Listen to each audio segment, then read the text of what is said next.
अस्सलाम वालेकुम dear students, 10th physics chapter 12 geometrical optics की एक्सरसाइज रिव्यू क्वेश्चंस हम लोगों ने स्टार्ट किए हुए हैं। ये हमारी वीडियो का पार्ट 2 है। पार्ट 1 का लिंक आपको डिस्क्रिप्शन में मिल जाएगा। आज की वीडियो लेक्चर में हम पढ़ने जा रहे हैं एक्सरसाइज के क्वेश्चन नंबर 12.11 से ऑनवर्ड। और जिन स्टूडेंट्स को हैंड रिटन नोट्स चाहिए हो उनका लिंक आपको कमेंट सेक्शन में पिन हुआ मिल जाएगा, और अगर नहीं मिलता तो मुझे कमेंट करें, मैं आपके साथ लिंक शेयर कर दूंगी। तो students, without wasting any time आज की वीडियो को स्टार्ट करते हैं। इस वीडियो लेक्चर में हम पढ़ने जा रहे हैं क्वेश्चन नंबर 12.11 को। सबसे पहले, what are optical fibres? Optical fibres क्या होते हैं? Describe how total internal reflection is used in light propagating through optical fibres. और हम लोग ने डिस्क्राइब करना है कि ऑप्टिकल फाइबर्स के अंदर किस तरह से लाइट प्रोपगेट करती है by the process of total internal reflection. Students, जिन स्टूडेंट्स ने मेरी लास्ट वीडियो देखी है उनको ये वाले तमाम कॉन्सेप्ट पहले से क्लियर होंगे। वहाँ पे मैंने आपको एक डायग्राम के जरिए से एक्सप्लेन किया था टोटल इंटरनल रिफ्लेक्शन के प्रोसेस को, और हमने देखा था कि टोटल इंटरनल रिफ्लेक्शन तब होती है जब हमारा angle of incidence critical angle से बड़ा हो जाता है। तो जिन स्टूडेंट्स ये वाली वीडियो नहीं देखी वो उसको जाके लाजमी देखें। और वहाँ पे मैंने आपको एग्जांपल दी थी ऑप्टिकल फाइबर की, और मैंने आपको बताया था कि ये ऐसी डिवाइस है, एक वायर लाइक स्ट्रक्चर है जिसके ज़रिए से हम लोग इन्फॉर्मेशन को एक जगह से दूसरी जगह पे पहुँचाते हैं bye the process of total internal reflection.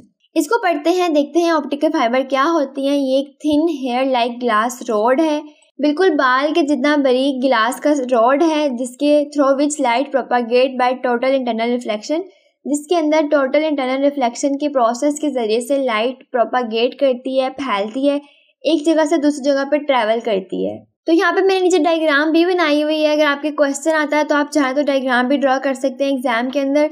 ये ऑप्टिकल फाइबर की डायग्राम है। एक पाइप जैसा स्ट्रक्चर होता है जिसके अंदर से हम लाइट रेस को गुजारते हैं, और वो लाइट रेस हमारी इंफॉर्मेशन को एक जगह से दूसरी जगह पे लेके जाते हैं। जो इसकी आउटर कवरिंग है इसको हम लोग क्लैडिंग बोलते हैं, और जो इसका इंटरनल स्ट्रक्चर है इस वायर का उसको हम लोग कोर बोलते हैं। और यहाँ पे एक इंसिडेंट रे आई है और इसमें टकराई है, और वो इस तरह से टकराई है कि उसका angle of incidence critical angle से ग्रेटर था, तो वो दोबारा से बेंड कर गई और पूरी की पूरी पहले वाले मीडियम में ही मुड़ गई। तो यहाँ पे टोटल इंटरनल रिफ्लेक्शन का प्रोसेस हुआ, और यही प्रोसेस बार बार इस वायर के अंदर होगा, और जो हमारी इन्फॉर्मेशन है वो ट्रैवल करती जाएगी इस वायर के अंदर। The light in optical fibre में जो लाइट होती है passes by total internal reflection due to high refractive index of core. आपको पता है कि रिफ्रैक्टिव इंडेक्स कोर का अगर ज़्यादा होता है तभी हमारा जो इंसिडेंस का एंगल होता है वो क्रिटिकल एंगल से ग्रेटर होगा। और ये तमाम चीज़ें हम लोग लास्ट लेक्चर में डिस्कस कर चुके हैं। अब आगे मूव करते हैं क्वेश्चन 11.12 की तरफ। Define the following terms applied to a lens. Principal axis, optical centre और फोकल लेंथ हम लोग ने बताना है अपने लेंस के अंदर। लेंस की एक डायग्राम है जिसके ज़रिए से हम लोग लेंस के तमाम टर्म्स को स्टडी करते हैं। ये हमारे पास एक लेंस है, और यहाँ पे जो लेंस शो किया गया है ये हमारे पास कन्वेक्स लेंस है। अब इसकी जो सेंट्रल पॉइंट होता है जिसको यहाँ पे रेड डॉट से शो किया हुआ है, इसको हम लोग कहते हैं ऑप्टिकल सेंटर। और एक पैरेलल लाइन जो ऑप्टिकल सेंटर से गुजार रहे हो हम लोग, जिसको मैंने ब्लैक लाइन से यहाँ से शो किया है, इस पैरेलल लाइन को हम लोग प्रिंसिपल एक्सिस कहते हैं। जब हम लोग लाइट रेज फॉल करवाते हैं अपने लेंस के ऊपर, ये ब्लू कलर में जो लाइट रेज आ रही हैं ये पैरेलल हैं प्रिंसिपल एक्सिस और ऑप्टिकल सेंटर से, ये टकरा के गुजरती हैं और आगे जाके एक पॉइंट के ऊपर इकट्ठी हो जाती हैं। जिस पॉइंट के ऊपर ये तमाम रेज आके इकट्ठी होती हैं उस पॉइंट को हम लोग कहते हैं फोकल पॉइंट या फिर प्रिंसिपल फोकस। और हमारा ऑप्टिकल सेंटर और हमारे फोकल पॉइंट के दरमियान जो भी डिस्टेंस है इसको हम लोग फोकल लेंथ कहते हैं। फोकल पॉइंट को कैपिटल एफ से शो किया जाता है, जबकि फोकल लेंथ को स्मॉल एफ से शो किया जाता है। तो यही बातें कन्वेक्स और कनकेव दोनों लेंस में सेम है। आपने याद रखना है कि लेंस है, लेंस का जो सेंट्रल पॉइंट है उसको हम लोग ऑप्टिकल सेंटर कहते हैं। ऑप्टिकल सेंटर से जो लाइन पास कर रही होती है इसको हम लोग प्रिंसिपल एक्सिस कहते हैं। और जब हम लोग लाइट रेज को फॉल करवाते हैं अपने लेंस के ऊपर, वो आती हैं लेंस से टकराती हैं और बेंड हो जाती हैं। तो कन्वेक्स लेंस के अंदर जब वो बेंड होती हैं तो लेंस की इस साइड पे एक पॉइंट पे वो इकट्ठी होती हैं, उस पॉइंट को हम लोग फोकल पॉइंट या फिर प्रिंसिपल फोकस कहते हैं। और ऑप्टिकल सेंटर और फोकल पॉइंट के दरमियान जो डिस्टेंस है जिसको यहाँ पे पर्पल लाइन से शो किया है इसको फोकल लेंथ कहते हैं। अब इनको हम लोग पढ़ते हैं। प्रिंसिपल एक्सिस क्या होता है? आपको पता है ये प्रिंसिपल एक्सिस वो लाइन है जो ऑप्टिकल सेंटर से गुजर रही होती है। Each of the two surfaces of a spherical lens is a section of a sphere. ये एक लाइन आपकी बुक से मैंने ली है। आपकी बुक के अंदर जो डायग्राम्स बनाई गई हैं कन्वेक्स और कनकेव लेंस की, उनमें बताया हुआ है कि कन्वेक्स या कनकेव जो भी लेंस होता है उनको एक स्फीयर से ही लिया गया होता है, एक गोल दायरे में से ही उनका पार्ट लिया गया होता है। तो प्रिंसिपल एक्सिस की डेफिनेशन पढ़ते हैं। The line passing through the two centre of curvatures of the lens is called principal axis. अगर हम लोग एक स्फीयर को कंसीडर करें और हम कंसीडर करें कि कन्वेक्स और कनकेव लेंस जो दोनों स्फीयर के पार्ट्स हैं, तो सेंटर ऑफ कर्वेचर जो है, या फिर जिसको हम लोग अपने स्फीयर का सेंटर पॉइंट भी कहते हैं, वहाँ से जो लाइन पास हो रही होती है उसको हम लोग कहते हैं प्रिंसिपल एक्सिस। तो डायग्राम में अगर आप देखें, ये वाला जो डायग्राम है इसके अंदर हमारे पास कन्वेक्स लेंस शो किया गया है और सेंटर ऑफ कर्वेचर मतलब दोनों स्फीयर्स के सेंटर जो हैं उनमें से जो लाइन गुजर रही है उसको उन्होंने कहा है कि ये प्रिंसिपल एक्सिस है। और अगर हम लोग डिस्कस करें in case of concave lens, यहाँ पे कनकेव लेंस शो किया गया है, दोनों डायग्राम्स के अंदर दो स्फीयर्स हैं, तो इनके जो सेंटर से लाइन गुजर रही है वो भी सेंटर ऑफ कर्वेचर होगा। तो अगर आप लोग ये वाली डेफिनेशन करना चाहते हैं तो ये भी बिल्कुल ठीक है, लेकिन अगर आप चाहते हैं कि इजी वाली करें तो आप सिंपल ये लिख सकते हैं कि वो लाइन जो ऑप्टिकल सेंटर से गुजर रही है उसको हम लोग प्रिंसिपल एक्सिस कहते हैं। The line passing through the optical centre is called principal axis, और साथ में आपने डायग्राम बना के उसको शो करवा देना है। नेक्स्ट आता है ऑप्टिकल सेंटर। आपको पता है सेंट्रल पॉइंट जो लेंस का होता है इसको हम लोग ऑप्टिकल सेंटर कहते हैं। The point on the principal axis at the centre of lens, और ये प्रिंसिपल एक्सिस का भी सेंट्रल पॉइंट है, इसको ऑप्टिकल सेंटर कहते हैं। और थर्ड पॉइंट आती है फोकल लेंथ। क्या होती है? ये वो डिस्टेंस है ऑप्टिकल सेंटर और प्रिंसिपल फोकस के दरमियान जो होती है। तो आपने सिंपल डायग्राम ड्रॉ कर देनी है इजी सी, और ये वाले पॉइंट्स को आपने ऊपर शो कर देना है। नेक्स्ट मूव करते हैं क्वेश्चन नंबर 11.13 की तरफ। What is meant by the principal focus of a convex lens and a concave lens. Principal focus के बारे में हमने बताना है कन्वेक्स और कनकेव लेंस की, और इसको हम लोग ने इलस्ट्रेट करना है एक रे डायग्राम बना के। स्टूडेंट्स, जब हम लोग लाइट रेज पास करवाते हैं अपने लेंस से तो लाइट रेज आती हैं, लेंस से टकराती हैं और बेंड हो जाती हैं किसी भी खास डायरेक्शन के अंदर, और जो पॉइंट जहाँ पे तमाम बैंडेड रेज जाके इकट्ठी होती हैं एक पॉइंट पे मिलती हैं उसको हम लोग कहते हैं अपना प्रिंसिपल फोकस या फिर फोकस पॉइंट, जिसको कैपिटल F से शो किया जाता है। तो पहले बात करते हैं हम लोग अपने कन्वेक्स या कन्वर्जिंग लेंस की। यहाँ पे रेड कलर में जो रेज दिखाई गई हैं ये लाइट रेज हैं, ये आती हैं और हमारे लेंस के ऊपर गिरती हैं और यहाँ से टकराने के बाद ये रिफ्लेक्ट कर जाती हैं। तो ये रिफ्लेक्ट करते हुए ये एक पॉइंट के ऊपर इकट्ठी होती है और उस पॉइंट को हम लोग कहते हैं अपना प्रिंसिपल फोकस या फिर फोकल पॉइंट। अब बात करते हैं हम लोग डाइवर्जिंग लेंस या फिर कनकेव लेंस की। कनकेव लेंस में क्या होता है, ये रेड कलर में जो लाइंस हैं ये आती हैं, टकराती हैं हमारे लेंस से और फिर जो है वो फैल जाती हैं। क्योंकि ये वाली तमाम लाइट रेज फैल जाती है इसमें, इसलिए यहाँ पे कोई फोकल पॉइंट या प्रिंसिपल फोकस नहीं बनता, तो हम इमेजिनरी लाइंस लगाते हैं इन बेंड हुई हुई लाइन से और यहाँ पे लेंस के पीछे की तरफ एक प्रिंसिपल फोकस बना देते हैं फोकल पॉइंट F। तो इन दोनों बातों को हम लोगों ने उस क्वेश्चन में बताना है कि प्रिंसिपल फोकस क्या होता है कन्वर्जिंग लेंस का और डाइवर्जिंग लेंस का।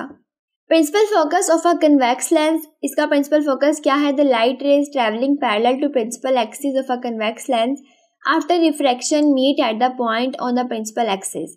ये सिंपल सी बात है, उन्होंने बताया कि लाइट रेज जो कि ट्रैवल कर रही हैं, पैरेलल ट्रैवल कर रही हैं हमारे प्रिंसिपल एक्सिस के। प्रिंसिपल एक्सिस ये वाली लाइन है जो यहाँ सेंटर से गुजर रही है, इसके पैरेलल लाइट रेज ट्रैवल करती हैं और वो जब लेंस से आके टकराती हैं तो वो रिफ्रैक्ट हो जाती हैं, एक पॉइंट के ऊपर आके रिफ्रैक्ट होती हैं और वो पॉइंट प्रिंसिपल एक्सिस के ऊपर पाया जाता है, लेंस के सेंटर में पाया जाता है यहाँ पे। और जिस पॉइंट पे वो वाली रेज जाके मिलती हैं उस पॉइंट को हम लोग कहते हैं प्रिंसिपल फोकस या फिर फोकल पॉइंट। और दूसरी बात जो इम्पोर्टेंट है कि कन्वेक्स लेंस को हम लोग कन्वर्जिंग लेंस क्यों कहते हैं? क्योंकि ये रेज को कन्वर्ज करता है, एक पॉइंट पे लाके इकट्ठा कर देता है, इसीलिए कन्वेक्स लेंस को हम लोग कन्वर्जिंग लेंस कहते हैं। आप सिंपल अपनी वर्डिंग में अपने कॉन्सेप्ट को लिखेंगे और साथ में आपने डायग्राम ड्रॉ कर देनी है। नेक्स्ट आता है प्रिंसिपल फोकस कनकेव लेंस का। इसमें हम लोगों ने कनकेव लेंस ड्रॉ करना है और यही वाला जो प्रोसेस है उसको बता देना है। For a concave lens the parallel rays appear to come from a point behind the lens called principal focus. अब इसके अंदर जो पैरेलल रेज होती हैं वो बिहाइंड द लेंस आके इकट्ठी होती हैं। इसका प्रिंसिपल फोकस लेंस के आगे की तरफ नहीं बनता, लेंस के पीछे की तरफ बनता है और यहाँ पे F जो है हमारा फोकल पॉइंट या principal focus behind the lens होता है। इसी वजह से इसको हम लोग डाइवर्जिंग लेंस कहते हैं। डाइवर्ज का मतलब होता है बिखेरना। जब भी जो पैरेलल लाइन लाइट रेज आती हैं इससे टकराती हैं वो यहाँ पे आके बिखर जाती हैं, डाइवर्ज हो जाती हैं। Therefore this is called diverging lens. Next आता है question 12.14। Describe how light is refracted through convex lens. Convex lens में लाइट की रिफ्रैक्शन के बारे में हमने बताना है। वही चीज़ जो हम लोगों ने ऊपर पढ़ी है, हमने डायग्राम ड्रा करनी है। इसमें हमने बताना है कि पैरेलल रेज आती हैं और वो टकराती हैं लेंस से और फिर वो बेंड कर जाती हैं, रिफ्रैक्ट कर जाती हैं। और जो सेंट्रल लाइंस जा रही है इसको हम लोग प्रिंसिपल एक्सिस कहते हैं। अब जो रे, ये वाली एक रे आई, लाइट रे आई, लेंस से आके टकराई और इस तरफ को बेंड कर गई। ये वाली रे आई, लेंस से आके टकराई और इस तरफ को बेंड कर गई। लेकिन जो सेंटर में रे आती है, ये बिल्कुल सीधा ही ट्रेवल करती है, ये बेंड नहीं करती। और जो यहाँ से रेज आती हैं वो टकराती हैं, ऊपर की तरफ बेंड कर जाती हैं। तो यही रेज की बेंडिंग को आपने अपनी वर्डिंग में बताना है। आपने सिंपल बताना है कि पैरेलल रेज आती हैं, पैरेलल है हमारे प्रिंसिपल एक्सिस से, और फिर वो टकराती हैं लेंस से और बिखर जाती हैं। लेकिन वो एक पॉइंट पे आके जो है वो इकट्ठी होती है, उस पॉइंट को हम लोग कहते हैं एफ, और वो हमारा कन्वर्जिंग पॉइंट होता है कन्वेक्स लेंस का। यही एक्सप्लेनेशन है, आप इसको रीड आउट कर लें और इसको चाहे तो अपनी वर्डिंग में भी आप लिख सकते हैं। नेक्स्ट मूव करते हैं हम लोग क्वेश्चन 12.15 की तरफ। With the help of a ray diagram, एक रे डायग्राम की हेल्प से how you can show the use of thin converging lens. आपने एक थिन कन्वर्जिंग लेंस का यूज बताना है as a magnifying glass, magnifying glass के तौर पे। मैग्नीफाइंग ग्लास क्या होता है, पहले आपको ये चीज़ पता होनी चाहिए। मैग्नीफाई का मतलब होता है बड़ा करना, जूम करके दिखाना। हमारे पास इसकी सिंपलेस्ट जो एग्जांपल है वो सिंपल माइक्रोस्कोप है। उस माइक्रोस्कोप को हम यूज़ करते हैं अपनी चीज़ों को बड़ा करके दिखाने के लिए। अब चीज़ें हमें वो बड़ा करके इसलिए दिखाती है क्योंकि उसके अंदर एक कन्वर्जिंग लेंस लगा हुआ होता है, एक कन्वेक्स लेंस लगा हुआ होता है। और जो कन्वेक्स लेंस होता है ये हमारी जो ऑब्जेक्ट है उसका जो इमेज है हमें जूम करके दिखाता है। मैग्नीफाइंग ग्लास एक कन्वेक्स लेंस है which magnifies image of a small object, जो छोटी इमेजेस की जो मैग्नीफिकेशन है वो करके हमें दिखाती है, उनका साइज बड़ा करके दिखाती है। और साथ में आप लोगों ने ये वाला डायग्राम ड्रॉ कर देनी है। यहाँ पे एक मैग्नीफाइंग ग्लास लगा हुआ है। मैग्नीफाइंग ग्लास के अंदर जो लेंस यूज हुआ हुआ है ये थिन कन्वेक्स लेंस है। ये हमारी ऑब्जेक्ट पड़ी हुई है, ये छोटी सी ऑब्जेक्ट है। और जो मैग्नीफाइंग ग्लास है ये हमें ऑब्जेक्ट का इमेज जो है वो बड़ा करके दिखाता है ताकि हम लोग को जूम हुई पिक्चर मिल जाए। और इसमें आप एग्जांपल लिख सकते हैं कि सिंपल माइक्रोस्कोप जो है वो एग्जांपल है।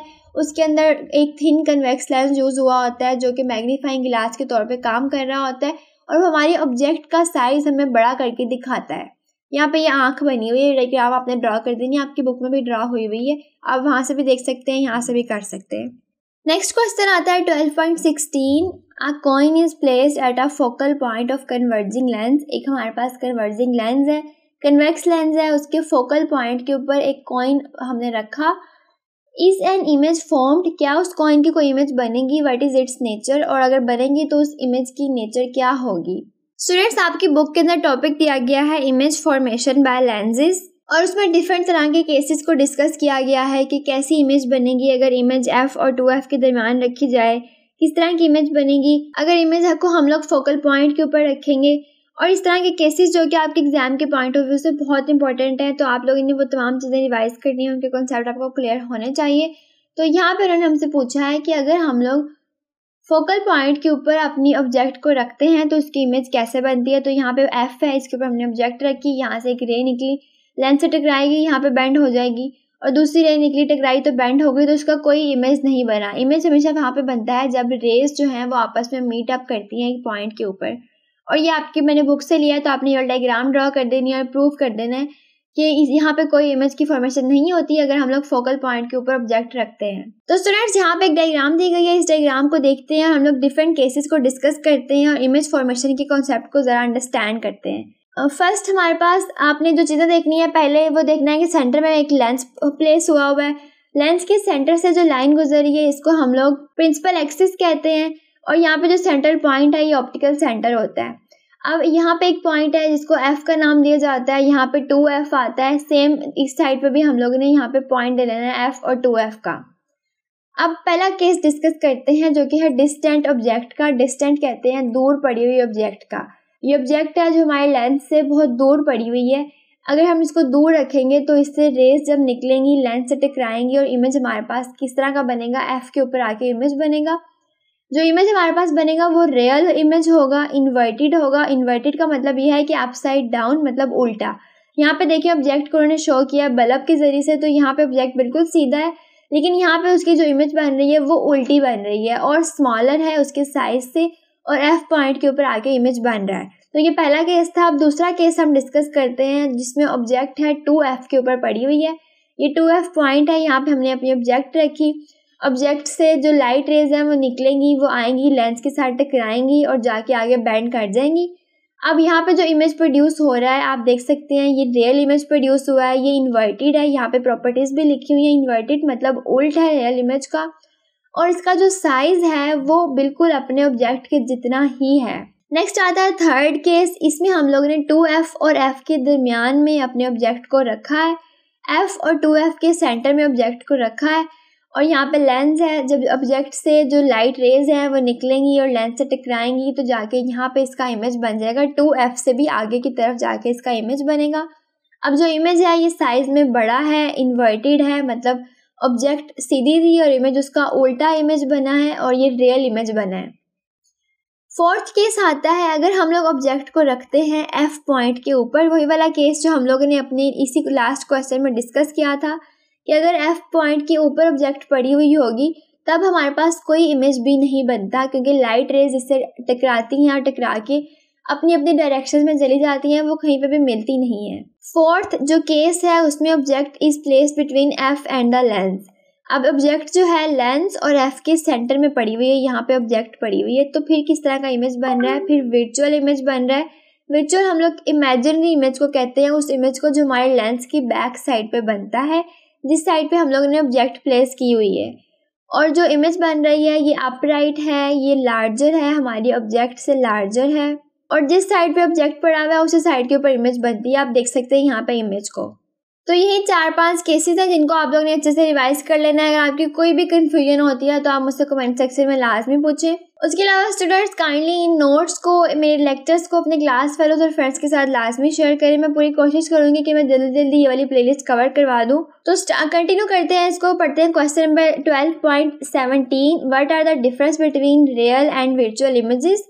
आई होप सो कि आपको इसका बेसिक कॉन्सेप्ट तो पता चल गया होगा। रियल इमेज वो होती है जो हकीकतन इमेज है, जो असली वाली इमेज है, जबकि वर्चुअल इमेज जो होती है ये लेंस के पीछे की तरफ बनती है और ये रियल इमेज नहीं होती। ये हमारी इमेजिनरी लाइंस ड्रा करके जिसको हम लोग बनाते हैं, ये वो इमेज होता है। और जो कन्वेक्स लेंस होता है ये रियल इमेज बनाता है, और जो कनकेव लेंस होता है ये वर्चुअल इमेज बनाता है। इसके डिफरेंस को जल्दी जल्दी पढ़ लेते हैं। Real image can be obtained on the screen, इसलिए हमें स्क्रीन के ऊपर नजर आती है, जबकि जो वर्चुअल इमेज होती है इसको हम लोग स्क्रीन के ऊपर नहीं देख सकते। This image is smaller than object. Real image हमारे ऑब्जेक्ट से स्मॉलर होती है, जबकि जो वर्चुअल इमेज होती है ये लार्जर होती है ऑब्जेक्ट के साइज से। रियल इमेज कनकेव मिरर के अंदर बनती है, जबकि ये जो वर्चुअल इमेज है ये कन्वेक्स मिरर में बनती है। For real image P and Q are taken as positive. इसमें P और Q जो होते हैं वो पॉजिटिव लिए जाते हैं। P और Q जो है ये ऑब्जेक्ट और इमेज के डिस्टेंस को शो करने की क्वांटिटीज हैं। हमारे लेंस से ऑब्जेक्ट का डिस्टेंस और हमारे लेंस से जो इमेज का डिस्टेंस है उसको शो करता है। तो यहाँ पे जो हमारी ऑब्जेक्ट होती है वो पॉजिटिव साइड पे बनती है, इसलिए इसको पॉजिटिव कहते हैं। जबकि आपको पता है कि कॉनकेव लेंस के अंदर P और Q जो होते हैं ये नेगेटिव होंगे, क्योंकि जो इमेज है वो हमारे लेंस की बैक साइड पे बनती है और बैक साइड के ऊपर जो वैल्यूज होती है स्केल लाइंस की वो नेगेटिव होती हैं। इसकी सिंपल से अगर मैं आपको अंडरस्टैंडिंग करवाऊं, जैसे हम लोग एक लाइन ड्रॉ करते हैं, अपनी छोटी क्लासेस में आपने ड्रॉ की होगी एक लाइन, और उसके अंदर हम जीरो लगाते हैं। जीरो की जो राइट साइड पे वैल्यूज हो रही होती हैं इनको हम लोग पॉजिटिव वैल्यूज कहते हैं, और जो जीरो की लेफ्ट साइड पे वैल्यूज होती हैं इनको हम लोग नेगेटिव कहते हैं। बिल्कुल इसी तरह से हम लोग P और Q की वैल्यूज लेते हैं। जो राइट साइड पे है अपने लेंस के आगे वाली तरफ वो पॉजिटिव वैल्यूज होगी, और लेंस के पीछे की तरफ होंगी तो वो नेगेटिव वैल्यूज होगी। रियल इमेज जो होती है ये इन्वर्टेड होती है, उल्टी होती है, जबकि जो वर्चुअल इमेज होती है ये अपराइट इरेक्ट होती है। जैसे हम लोग अगर मिरर में देखते हैं तो मिरर में जो हमारी इमेज बनती है वो अपराइट होती है। नेक्स्ट आता है क्वेश्चन 12.18। तो स्टूडेंट्स आज की वीडियो में बस इतना ही। नेक्स्ट हम लोग पार्ट 3 के अंदर बाकी की वीडियो को कंप्लीट करेंगे। आई होप सो कि आपके लिए बहुत हेल्पफुल होगी। मुझे कमेंट सेक्शन में लाजमी बताया करें कि आपको मेरी वीडियोस कैसी लगती हैं। अल्लाह हाफिज़। बहुत जल्द मिलते हैं हम लोग वीडियो के पार्ट 3 में, और वहाँ से हम कंटिन्यू करेंगे 12.18 से, और इंशाल्लाह इस एक्सरसाइज को ख़त्म करेंगे।